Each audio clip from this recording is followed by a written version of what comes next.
are increasing, as is its spatial extent.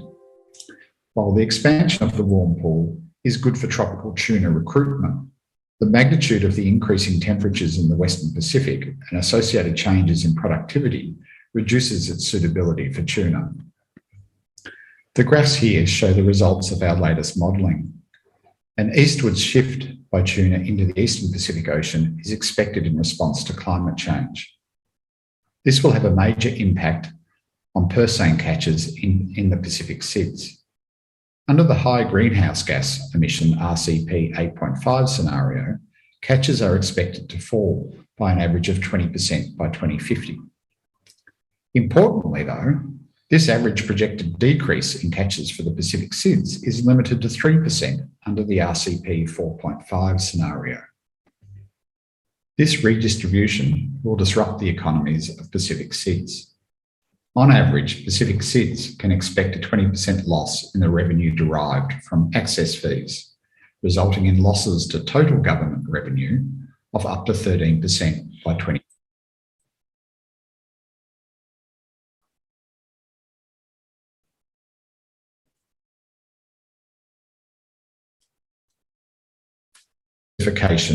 After 2050 will reduce the overall abundance of tuna in the Pacific, negating the short-term increases projected.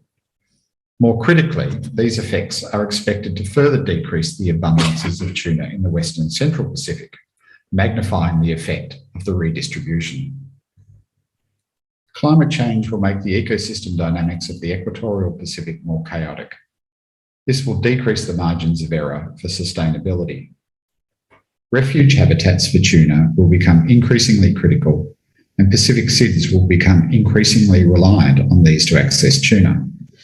The costs of managing tuna are expected to increase as advanced warning systems and more complex monitoring, control and surveillance are required.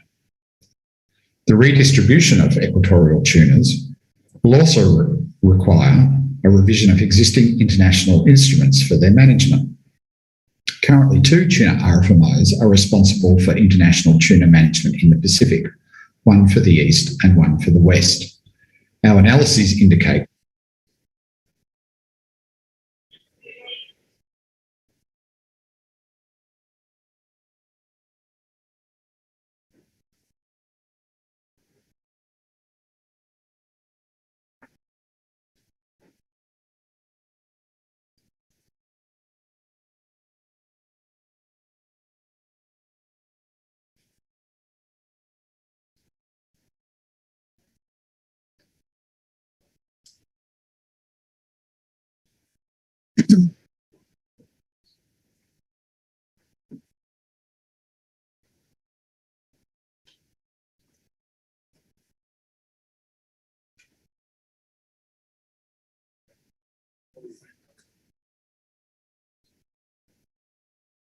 by 2050. Our work on the impact of changing climate on Pacific fisheries has evolved from an early focus on understanding the change to ascribing attribution to the current focus on developing solutions. Pathways to sustain tuna-dependent Pacific economies have been identified. Clearly meeting the commitments of the Paris Agreement are critical. Our analysis unambiguously shows that the impact of tuna redistribution will be substantially reduced if these targets are met. To protect economic opportunities, access rights for Pacific SIDS must be maintained, regardless of tuna redistribution. This will require a rethink of the international instruments used to manage high seas fisheries. Pacific livelihoods must also be protected. This will be significantly enhanced by implementation of the climate resolution of the Western and Central Pacific Fisheries Commission. The potential losses borne by Pacific SIDS from climate change is disproportionate, resulting in economic and livelihood losses that are not commensurate with their greenhouse gas emissions. Moreover, it is likely that those nations with greatest responsibility for greenhouse gas emissions will benefit from the tuna redistribution. As tuna move into the high seas regions, under current international arrangements, these nations will have access to tuna resources at significantly lower cost, as access fees will no longer apply. Critically, the redistribution of tuna is likely to threaten their sustainability. Western and Central Pacific tuna are currently the best managed in the world. This is due to the custodianship and capacity of Pacific SIDS to enforce strong regulation within their exclusive economic zones. Redistribution into the high seas will significantly increase the cost of managing these tuna resources. For more detailed information, I refer you to the following open access publication. The technical team responsible for this work is available now to answer any questions that may arise during your following discussions, and also for the duration of COP26. All right. Thank you very much for that. I apologize to our panelists because we couldn't actually hear what was being presented, but you did see the presentation, and that was actually the presentation from Simon Nicol, one of the senior fisheries scientists in the region. That was going to come next, but we will now have the video clip that we were going to initially show.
Like it's frozen. It does, doesn't it? But they'd be looking at, they must be hearing something.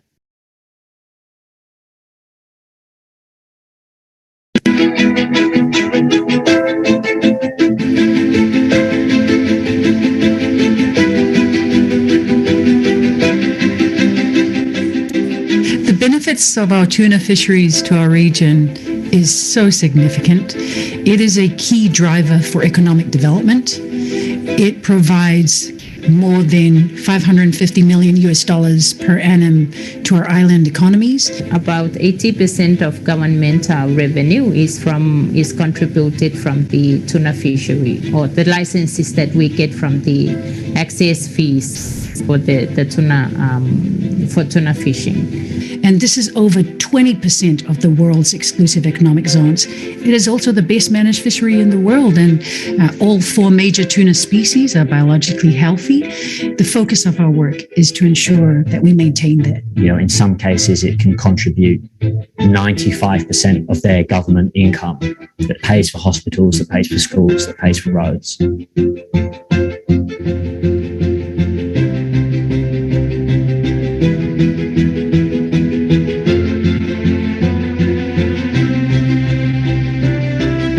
Obviously, climate change is a major problem for us. The issue of sea level rise and maritime boundaries is a critical one for the Pacific to address. These are countries that are going to be deeply affected by climate change, not just sea level rise, their countries literally disappearing, but also potential changes in the distribution of that incredibly important fish stocks that they rely on. Ocean science is so important to our tuna fisheries management work because it provides the assessment of the status of stocks, its impact of tuna fishing on the ecosystem, the impact of climate change on the ecosystem. So most notably after 2050, an eastwards shift of our tuna stocks. And that is something that we need to understand really well so that we can respond and adapt our fisheries management frameworks appropriately.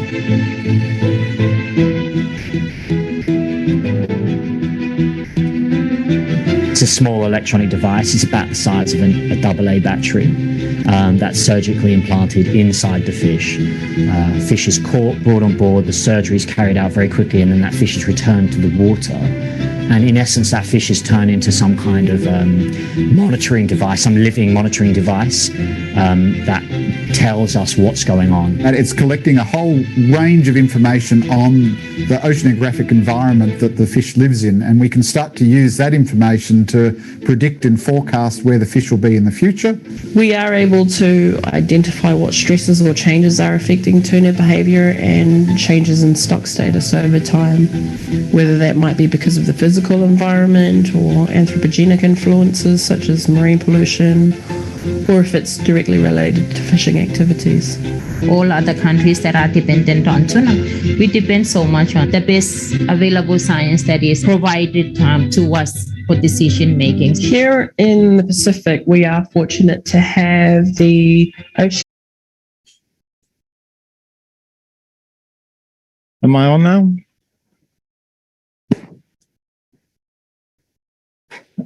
Oh, You need to talk, okay. Espen. All right. Otherwise I So a couple of take homes from No, this. No, We've got a yes and no. Got some yeses. they can hear us on the Zoom link. Yeah. Okay.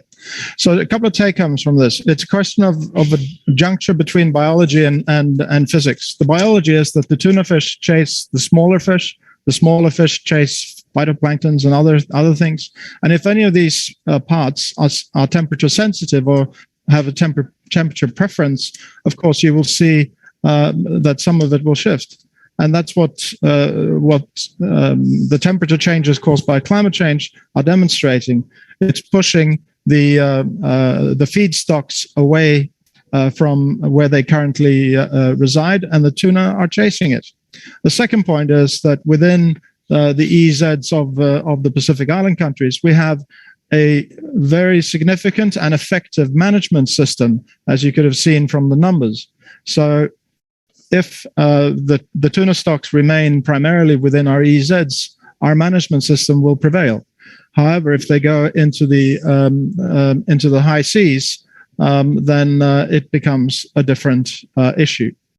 But I'd like to turn to our panelists and ask some questions on some of the take homes from this, and also some of the concerns that that they have with climate change and fisheries, and the broader implications for the region and for their countries. So I'd like to turn to the Honourable Bruce Billimon, Minister of Health and Social Services for Marshall Islands, but also an avid fisherman and a former minister responsible for fisheries, on your concerns regarding climate change and fisheries, and also how it might impact on food security and health. Minister? Thank you. Can you hear me okay? Very good. Very, very good. Thank you. Thank you, Espen. And before I start, let me acknowledge my good colleague, Ambassador Gay, and of course, my friend here, and all of you, and all those that are joining us. I came with a prepared note, talking point, but after seeing that, I think I'll just talk from my heart, seeing and going through the video. It really touches me. And let me speak in terms of the question that was posed to me, and I'll use two keywords: and security and health. And security, as my placement now, as I come here as a Minister of Environment, acting in my capacity in coming to this Glasgow meetings, convention here in Glasgow COP26.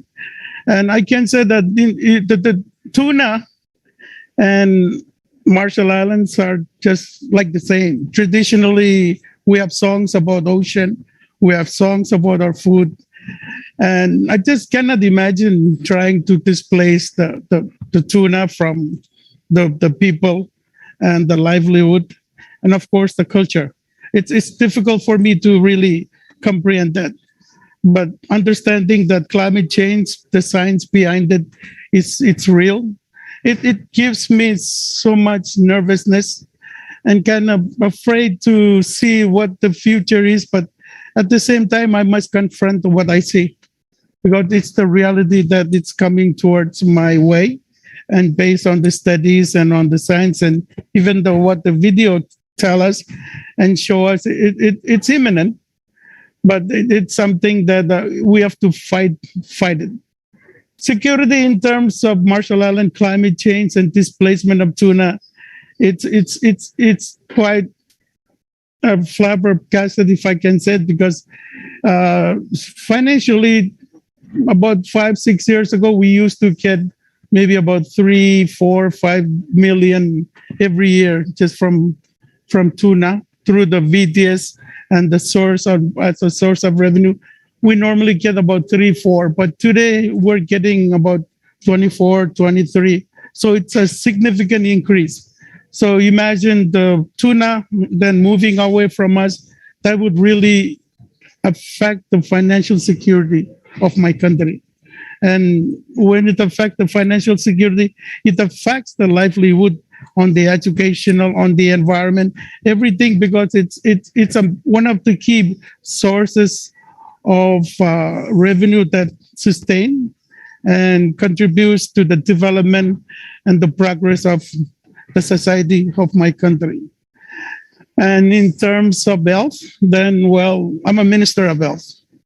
And it's funny because for the vulnerable countries, especially us in the Pacific, we were succeeding against, we're fighting well, and we really have been affected by the COVID-19. We have the leadership, I think we have the manpower, and we have the skill to try to prevent the COVID from coming in there.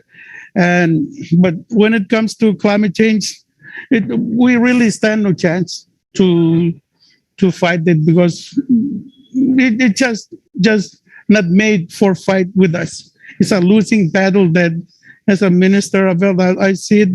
And if sea rise, that the ways everything will come up, they will affect the livelihood. And of course, when I talk about tuna and it's not from there, the nutrient, the diet, everything is missing. And my country is so reliant on import of food from outside. So when the scale of the balance goes upward in terms of fewer tuna, then we have to get that balance from somewhere. And somewhere will have to come from imported food. And we all know imported food is not healthy for people like us. And our bodies, especially in the Pacific, our metabolism is not so strong. So when you combine that with the diet, then it's really a disastrous combination. So tuna, in a way, it brings some balance to diet. It brings some balance to financial security and the environment. And tuna, really, as I said, it's intertwined, and it's part of the culture of the Marshall Islands. So I think being here as a minister of health and as a representative of the Minister of Environment, I can see both perspective and the connection between health and environment, and of course the challenge that we're facing on the climate change. So it really gives me reflection and deep reflection about how can we work together. And I'm very encouraged from the meetings and the discussions that I've been taking part in over the few days. And I'm optimistic that with solidarity, and in the Pacific, we like to say the Pacific way. But the Pacific, if you look at Pacific, the meaning of Pacific is peaceful, calm, there's no conflict. And ironically, it's one of the main regions that will be affected first when there is a sea level rise. And when there's no peace and there's no Pacific, you can imagine what will happen next. So those are the things that as a global community, we have to see everyone as one. And we have to try to fight the challenges of the threats of the COVID not just not the COVID, but the climate change as one. And I think by working together as one, we can overcome this one challenge, and probably the biggest one challenge that we're facing in the years to come. So in answering your question, that's what I can say. But I thank you for the opportunity for me and for the Marshall Islands to participate in this event. We're very honored and also fortunate, and we learned from this. And upon going home, I think with my ambassador here, we can still exchange to come up with ideas and solutions on how we can overcome the threat that we're facing from climate change. So I thank you, the host, and I thank you, Espen, for the opportunity. Komal Minister, I really want to thank you for that heartfelt message, and thank you for not reading from your notes. That was very, very inspiring, and thank you for that. I'd like to turn to Ambassador Kay Harrison from New Zealand.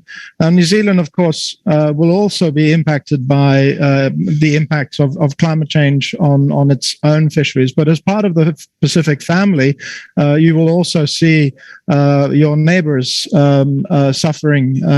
So I'd like to hear your reflections on what we've heard so far, and also some viewpoints from Aotearoa down south.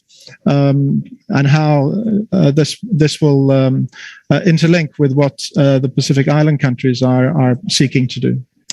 Ambassador? Kia ora, Espen, and ngā mihi kia koutou katoa, ngā mihi aroha kia koe. Thank you. And you didn't mention that I'm also a keen fisherwoman. I'm not very successful at it, but I really do love my fishing. We've heard today just what a significant risk to the Pacific and our community climate change is to the tuna fisheries. I think there are three things in our response. First is science. The second is kotahitanga, working together. And the third is rules. And New Zealand's efforts are in those kind of spaces, supporting the science. And there we need a lot more scientific detail so that we can be responsive. We need better early warning systems. And we need to, and New Zealand is supporting finer resolution science so that we can have a really detailed picture of what's going on. We're really proud to be working with the Pacific Island Forum Fisheries Agency as it's building its science capacity and a robust fisheries management system. But it's about, as the Minister was saying, it's about kotahitanga. It's about working together. This is not about, my patch or your patch. And I think one of the brilliant things about the Pacific that's an example to other regions is the way in which they're working together on fisheries. And the parties to the Nauru Agreement have shown the power of Pacific leadership in securing economic benefits for the region and developing a system that's resilient to at least the short-term changes in tuna migration. But the Pacific Island Forum Fisheries Agency members agreeing high seas limits and allocations, etc., will be really more and more important. So the third thing, though, is rules. And with the tuna moving into international waters, we've got to strengthen our response to increased illegal, unregulated and unreported fishing. And we need to work together on that. And we need to be clear about securing those EEZs so that Pacific communities can be confident about that into the future. But the displacement of tuna in Tokelau, for example, that's 84% of the government's revenue in Tokelau. So we are looking at quite devastating consequences of this effect of climate change. So yes, we can respond with science, kotahitanga, working together, and rules. But you know what? Before that, first and foremost, it's 1.5.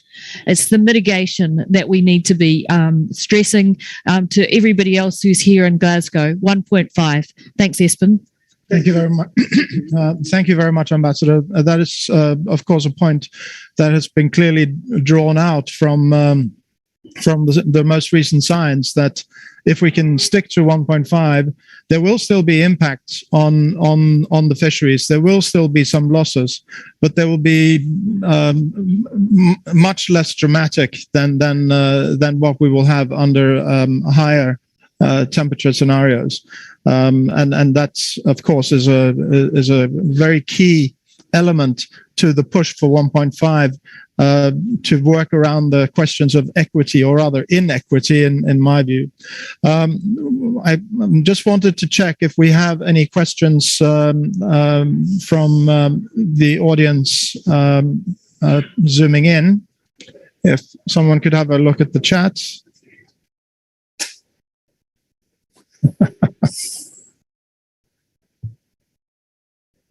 No questions from overseas yet. All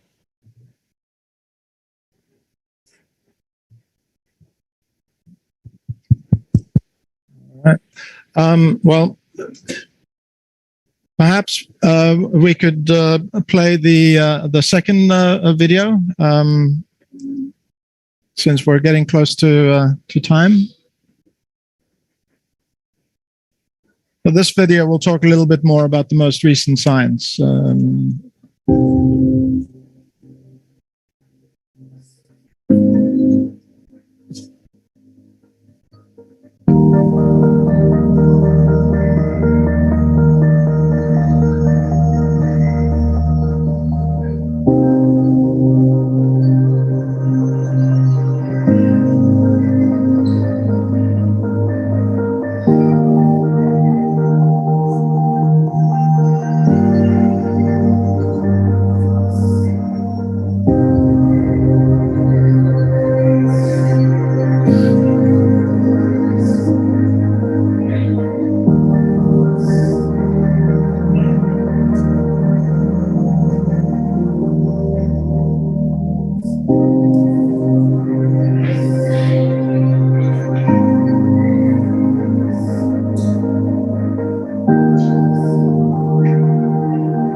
So thank you for watching this video. We have a question from one of my colleagues at SBC, Coral Pasisi, who's asking what role do you think climate finance should play in addressing this issue?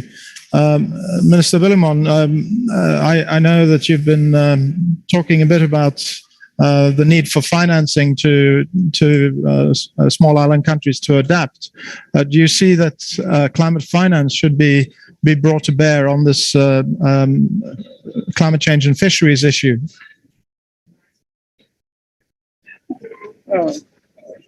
Thank you. Thank you, Espen. And you still can hear me? It's okay? I'm a career finance person.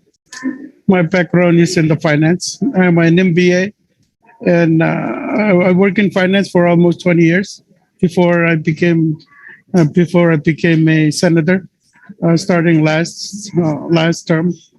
And I think one security we can have in terms of the role finance can play is for finance to allocate a portion of the money that we receive today from the VTS that we're receiving towards some sustainability or trust fund that we can, as a buffer in the future, if it becomes worse, then that's something that we can use to stabilize the imbalance that we derive from revenue. So that it's more of towards the investment side of it and more of a trust fund.